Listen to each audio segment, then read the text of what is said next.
શનિવારની રાહતમાં મેલડીમાંની શાયરી સાંભળવાનું ભૂલતા નહીં. ગમે એટલા વકીલ કરી નાખો સાહેબ, પણ ફેસલો તો મારી મેલડીનો જ હોય. નિત્ય કોઈનું ના ચાલે હો વાલા, જય મેલડીમાં. જો મહેનત કર્યા પછી પણ સપના પૂરા ન થાય તો રસ્તા બદલો, સિદ્ધાર્થ નહીં. કારણ કે વૃક્ષ પણ હંમેશા પાંદડા બદલે છે, મૂળ નહીં. જય મેલડીમાં. જેના દિવસ સામે આંખ બંધ કરીને બેસો ને સામેવાળાનો ઇતિહાસ દેખાડે, એ જ માં મેલડી. જય માં મેલડીમાં. મારા કાળજાની વેદના ક્યાં જઈને વ્યક્ત કરું? મન મારું મૂંઝાય ત્યારે મારી માં મેલડીને યાદ કરું. કોણ કહે છે હૃદય માત્ર સાથીમાં જ ધબકે છે?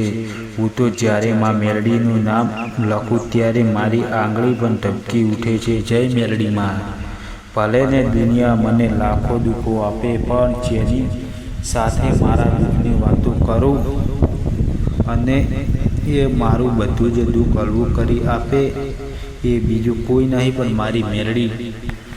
નસીબની તો શું વાત કરું, એ તો ચાલતા બદલાઈ જાય, પણ જેના પર માં મેલડીની કૃપા હોય એનો તો બેડો પાર થઈ જાય. લોકો વિચારે છે કે એવું તો શું આપ્યું મેલડીમાંએ કે જિંદગીમાં એના જ ગુણ ગાય છે. હવે સાહેબ એમને કોણ સમજાવે કે જિંદગીમાં નહીં પણ જિંદગી જ મેલડી માતાએ આપી છે. જય ઉગતા પરની માં મેલડી.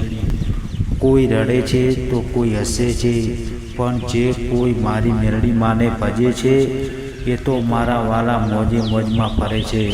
ને મિત્રો, તમને અમારી મેલડી માતાની શાયરી કેવી લાગી? અમારી શાયરી સારી લાગી હોય તો અમારી સોલંકી વિક્રમ બ્લોગ ચેનલને સબસ્ક્રાઈબ કરવાનું ભૂલતા નહીં.